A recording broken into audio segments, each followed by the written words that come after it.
Hi hello നമസ്കാരം. അപ്പോൾ ഇന്നേക്ക് നമുക്ക് 10ാം ക്ലാസ് CBSE ഒരു ഇമ്പോർട്ടൻറ്റ് ചാപ്റ്ററായ ആസിഡ് ബേസ് സാൾട്ട് എന്ന് പറയുന്ന ചാപ്റ്ററിൽ കുറച്ച് ടോപ്പിക്സ് നോക്കാം. ഈ ആസിഡ് ബേസ് ചാപ്റ്ററിൽ ഒരു 5 മാർക്ക് ക്വസ്റ്റ്യൻസിന് വരാം, അല്ലെങ്കിൽ MCQ അല്ലെങ്കിൽ കേസ് ബേസ്ഡ് ക്വസ്റ്റ്യൻസ് ഒക്കെ നിറയെ വരാനുള്ള സാധ്യതയുണ്ട്.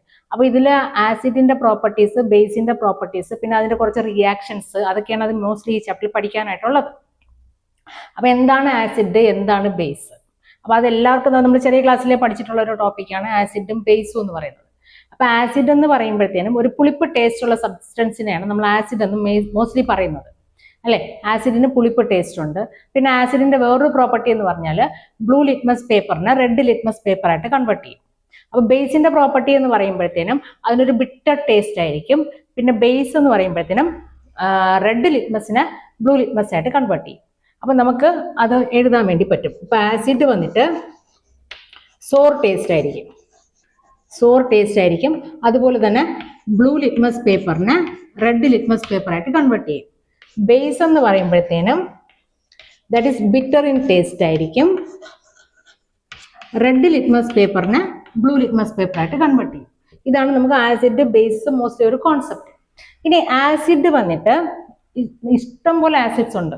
ആ ആസിഡിൽ നമുക്കൊരു 4-5 ആസിഡിന്റെ പേര് നമ്മൾ ഓർമ്മിച്ച് വെക്കുക. അതിൽ ഇമ്പോർട്ടൻറ്റ് വൺ ആണ് ഹൈഡ്രോക്ലോറിക് ആസിഡ്, HCl. അതുപോലെ തന്നെ സൾഫ്യൂരിക് ആസിഡ്, H2SO4. അതുപോലെ തന്നെ നൈട്രിക് ആസിഡ്, HNO3. മോസ്റ്റ്ലി ഈ ഒരു 2 ആസിഡിന്റെ പേരായിരിക്കും നമ്മൾ ഈ ഒരു ചാപ്റ്ററിൽ ത്രൂ ഔട്ട് ആയിട്ട് യൂസ് ചെയ്യുന്നത്, ഹൈഡ്രോക്ലോറിക് ആസിഡും സൾഫ്യൂരിക് ആസിഡും. അപ്പൊ ഹൈഡ്രോക്ലോറിക് ആസിഡിനെ HCl എന്ന് എഴുതുക, സൾഫ്യൂരിക് ആസിഡിനെ H2SO4 എന്ന് എഴുതണം. അപ്പൊ ഈ ആസിഡ് വെച്ചാണ് ഈ റിയാക്ഷൻസ് ഫസ്റ്റ് നമ്മൾ കുറച്ച് പഠിക്കണം. പിന്നെ അതിന് ശേഷം ബേസസിന്റെ കുറച്ച് പ്രോപ്പർട്ടി പഠിക്കണം. അതിനുശേഷം ആസിഡും ബേസും കൂടെ ചേർന്നിട്ടുള്ള ഒരു പ്രോഡക്റ്റ് ആണ് സാൾട്ട് എന്ന് പറയുന്നത്. സാൾട്ടിന്റെ കുറച്ച് പ്രോപ്പർട്ടിയും അതിന്റെ യൂസസും അതിന്റെ പ്രിപ്പറേഷൻസും ഒക്കെ ഒന്ന് പഠിക്കണം. അപ്പൊ ഈ ആസിഡില് ഫസ്റ്റ് ടോപ്പിക് എന്ന് പറയുന്നത് ആസിഡ്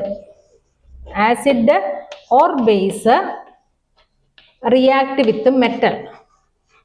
നമുക്കറിയാം മെറ്റൽസ് എന്ന് പറഞ്ഞാൽ sodium is a metal, magnesium is a metal, calcium is a metal, potassium is a metal.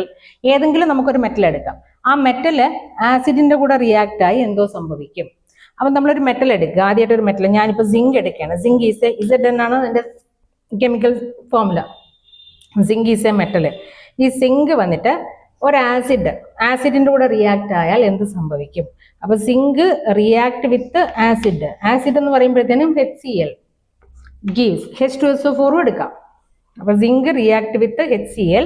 ഈ സിങ്കും ഈ ക്ലോറിനുമായിട്ട് കമ്പൈൻ ചെയ്യും to form zinc chloride and hydrogen gas. ഇതാ ഇവിടെ സിങ്കും ക്ലോറിനുമായിട്ട് കമ്പൈൻ ചെയ്ത് പോവും. പിന്നെ ഹൈഡ്രജൻ മാത്രമേ ഉള്ളൂ remaining. Zinc react with chlorine to form zinc chloride and hydrogen gas. അപ്പൊ ഏതൊരു ആസിഡിന്റെ കൂടെയും ഒരു മെറ്റൽ റിയാക്ട് ചെയ്താൽ ഹൈഡ്രജൻ ഗ്യാസ് പ്രൊഡ്യൂസ് ചെയ്യും. ഈ ഒരു കോൺസെപ്റ്റ് ആണ് ഇതിൽ ഇമ്പോർട്ടൻറ്റ്. അപ്പൊ an acid react with metal to form ഇതിൽ കിട്ടുന്ന പ്രോഡക്റ്റ് Na2ZnO2 സോഡിയം സിങ്കേറ്റ് എന്ന് പറയും. ഇതിനെ പറയുന്ന പേരാണ് സോഡിയം സിങ്കേറ്റ്. ഇനി നോക്കുക, നമ്മൾ ഇതിൽ നിന്ന് Zn, NaO ഇത് 3 പോയി കഴിഞ്ഞു, ഇത് 4 പോയി കഴിഞ്ഞു. ഇനി നമുക്ക് റിമൈനിങ് ആയിട്ടുള്ളത് ഹൈഡ്രജൻ, H2 ഗ്യാസ് റിലീസ് ചെയ്യും. അപ്പോൾ ആസിഡ് മെറ്റലുമായിട്ട് റിയാക്ട് ചെയ്താലും ആസിഡ് ബേസുമായിട്ട് റിയാക്ട് ചെയ്താലും ആസിഡ് മെറ്റലുമായിട്ട് റിയാക്ട് ചെയ്താലും ബേസ് മെറ്റലുമായിട്ട് റിയാക്ട് ചെയ്താലും നമുക്ക് ഹൈഡ്രജൻ ഗ്യാസ് കിട്ടും. Okay, hydrogen gas will be released. ഈ ഹൈഡ്രജൻ ഗ്യാസ് റിലീസ് ചെയ്തോ ഇല്ലെന്ന് കണ്ടുപിടിക്കാനായിട്ട് നമുക്കൊരു എക്സ്പെരിമെന്റും ഉണ്ട്. ആ എക്സ്പെരിമെന്റിനെ നമുക്ക് പോപ്പ് സൗണ്ട് എക്സ്പെരിമെന്റ് എന്ന് പറയാം. ഓക്കെ, അപ്പൊ ഈ പോപ്പ് സൗണ്ട് എക്സ്പെരിമെന്റ് എന്ന് പറയും, അല്ലെങ്കിൽ നമുക്ക് POP അതിന്റെ ഷോർട്ട് ഫോമിൽ POP എക്സ്പെരിമെന്റ് എന്ന് പറയും. ഈ പോപ്പ് സൗണ്ട് എക്സ്പെരിമെന്റ് എന്ന് പറയുമ്പോഴത്തേന് ഹൈഡ്രജൻ ഗ്യാസ് ആണോ പ്രൊഡ്യൂസ് ചെയ്തതെന്ന് അറിയാൻ വേണ്ടിയിട്ടുള്ള ഒരു എക്സ്പെരിമെന്റ് ആണ്. അപ്പൊ നമ്മൾ എടുത്ത റിയാക്ഷൻസ് ഒന്നുകൂടെ എഴുതാൻ ഞാൻ zinc plus hydrochloric acid gives zinc chloride plus hydrogen gas ആണ് നമുക്ക് ഞാൻ ഫസ്റ്റ് എടുത്ത റിയാക്ഷൻ. ഈ റിയാക്ഷൻ നമുക്കൊന്ന് എക്സ്പെരിമെന്റലി പ്രൂവ് ചെയ്യണം. അപ്പം ഞാൻ ഒരു ടെസ്റ്റ് ട്യൂബ് എടുക്കുകയാണ്. This is A test tube. ഈ ടെസ്റ്റ് ട്യൂബിൽ ഞാൻ സിങ്ക് ഈസ് എ മെറ്റൽ അല്ലേ, അപ്പോൾ ഞാൻ സിങ്ക് മെറ്റൽ എടുത്തു. ആ സിങ്ക് മെറ്റലിൽ ഞാൻ ഹൈഡ്രോക്ലോറിക് ആസിഡ് ഒഴിക്കുകയാണ്. അപ്പൊ ഇത് സിങ്ക് ആണ്, കൂടെ തന്നെ HCl ആസിഡും ഉണ്ട്. എന്നിട്ട് ഞാൻ ഇതിനൊരു കോർക്ക് വെച്ച് നല്ല മൂടയാണ്. കോർക്ക് വെച്ച് നല്ല മൂടി കഴിഞ്ഞിട്ട് ഈ കോർക്കിന്റെ ഇടയിൽ ലൈറ്റായിട്ട് ഒരു ടെസ്റ്റ് ട്യൂബ് ഡിപ്പ് ചെയ്യുക. ഒരു സ്ലൈറ്റ്ലി ഒരു ടെസ്റ്റ് ട്യൂബ്, ചെറിയൊരു ഗ്യാപ്പ് പ്രൊഡ്യൂസ് ചെയ്തിട്ട് ഒരു ടെസ്റ്റ് ട്യൂബ് ഡിപ്പ് ചെയ്യുക. ആ ടെസ്റ്റ് ട്യൂബിന്റെ ഒരു എൻഡ് വന്നിട്ട് നമുക്ക് ഒരു ബീക്കറിലോട്ട് കണക്ട് ചെയ്യാം. This is A beaker. Okay, അപ്പൊ ഈ ടെസ്റ്റ് ട്യൂബിന്റെ ഒരു കോർക്കാണ് ഞാൻ കണക്ട് ചെയ്തത്. കോർക്കിന്റെ ഇടയിൽ ചെറിയൊരു സ്പേസിൽ ഒരു ടെസ്റ്റ് ട്യൂബ് കണക്ട് ചെയ്യുക. ആ ടെസ്റ്റ് ട്യൂബ് വന്ന് ബെൻഡ് ചെയ്തിട്ട് നമ്മൾ അതിനെ ബീക്കറിലോട്ട് കണക്ട് ചെയ്യുക. ഈ ബീക്കറിൽ ഫുള്ളായിട്ട് സോപ്പ് സൊല്യൂഷൻ എടുക്കുക. സോപ്പ് സൊല്യൂഷൻ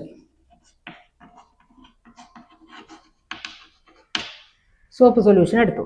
ഈ സോപ്പ് സൊല്യൂഷൻ എടുത്തിട്ട് അപ്പൊ കുറച്ച് നേരം ഇവിടെ കഴിഞ്ഞു കഴിഞ്ഞാൽ ഇവിടെ റിയാക്ഷൻ നടക്കും. സിങ്കും ഹൈഡ്രോക്ലോറിക് ആസിഡും ഉണ്ട്, റിയാക്ഷൻ നടക്കും. റിയാക്ഷൻ നടന്നു കഴിഞ്ഞിട്ട് ഹൈഡ്രജൻ ഗ്യാസ് പ്രൊഡ്യൂസ് ആവും. ഈ ഹൈഡ്രജൻ ഗ്യാസ് ഈ ടെസ്റ്റ് ട്യൂബ് വഴി മൂവ് ചെയ്ത് ഈ സോപ്പ് സൊല്യൂഷനിൽ വരും. അല്ലേ, നമുക്കറിയാം വെള്ളത്തിനകത്ത് ഒരു ഗ്യാസ് പ്രൊഡ്യൂസ് ചെയ്യുമ്പോൾ കൺഫേം ആയിട്ട് ബബിൾസ് പ്രൊഡ്യൂസ് ആവും. അപ്പൊ ഇവിടുന്ന് ബബിൾസ് വെളിയിൽ വരും. ഗ്യാസ് ആയതുകൊണ്ട് തന്നെ ബബിൾസ് പ്രൊഡ്യൂസ് ചെയ്യും. ഈ ബബിൾസ് നമുക്ക് കാണാനായിട്ട് പറ്റും.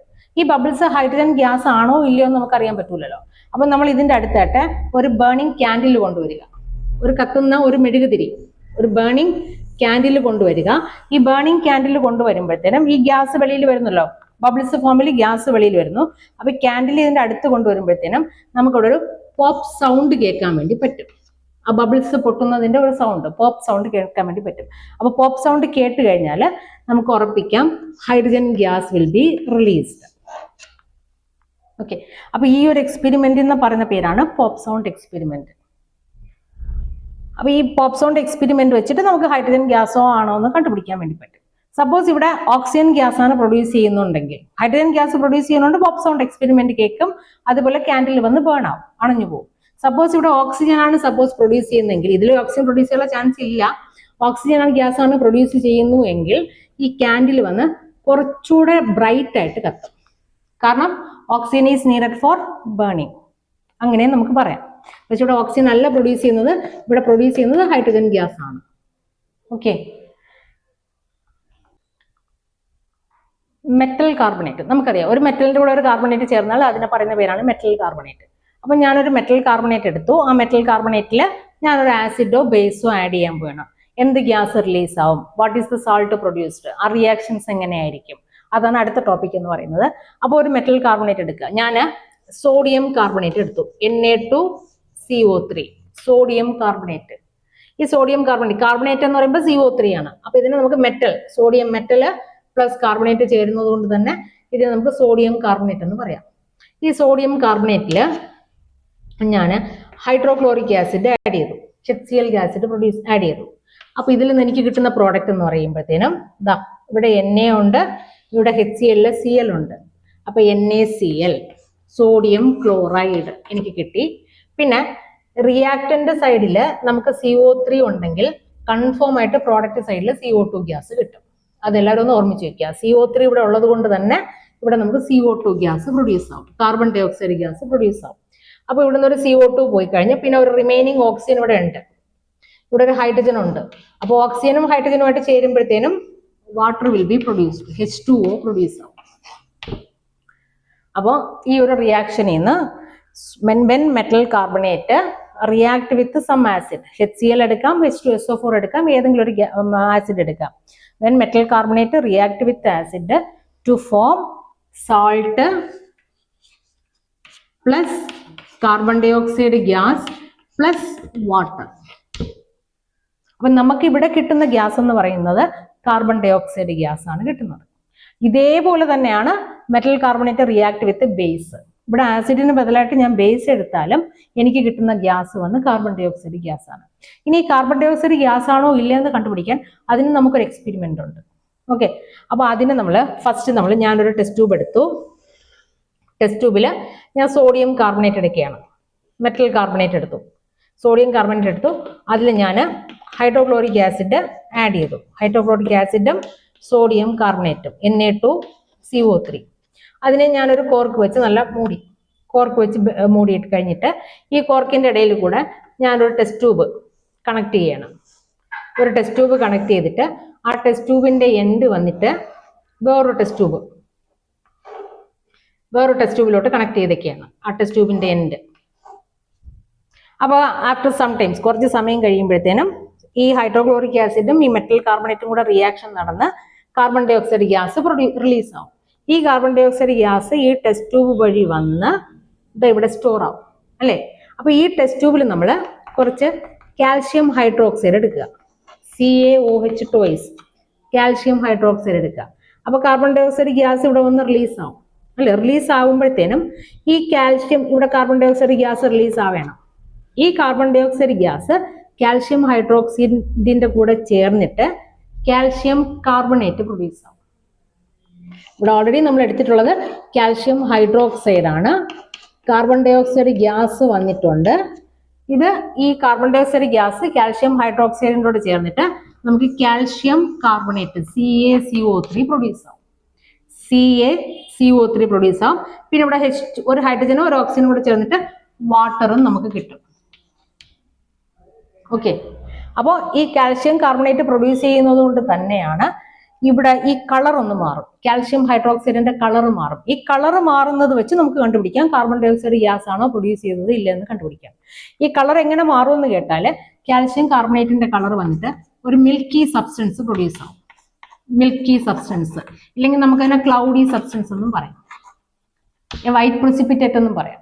ഓക്കെ, ഒരു കാൽഷ്യം ഇവിടെ കാർബൺ ഡൈ ഓക്സൈഡിന്റെ കളർ വന്നിട്ട് ഒരു മിൽക്കി കളർ ആവും. അപ്പോൾ പാലിന്റെ കളർ വന്നു കഴിഞ്ഞാൽ നമുക്ക് പറയാൻ പറ്റും carbon dioxide gas will be released. Okay, അപ്പോൾ ഈ രണ്ട് റിയാക്ഷനിലും ഒരു മെറ്റല് ആസിഡുമായിട്ട് റിയാക്ട് ചെയ്താൽ ഹൈഡ്രജൻ ഗ്യാസ് പ്രൊഡ്യൂസ് ആവും. മെറ്റൽ കാർബണേറ്റ് ആസിഡുമായിട്ട് പ്രൊഡ്യൂസ് ചെയ്താൽ റിയാക്ട് ചെയ്താൽ carbon dioxide gas produce ആവും. ഈ രണ്ട് ഡിഫറൻഷിയേഷനും നല്ല പഠിച്ചോളുക. ആക്ടിവിറ്റി ബേസ്ഡ് ക്വസ്റ്റ്യൻസ് ഈ ഒരു ടോപ്പിക്കിൽ നിന്ന് വരാം. ഓക്കെ.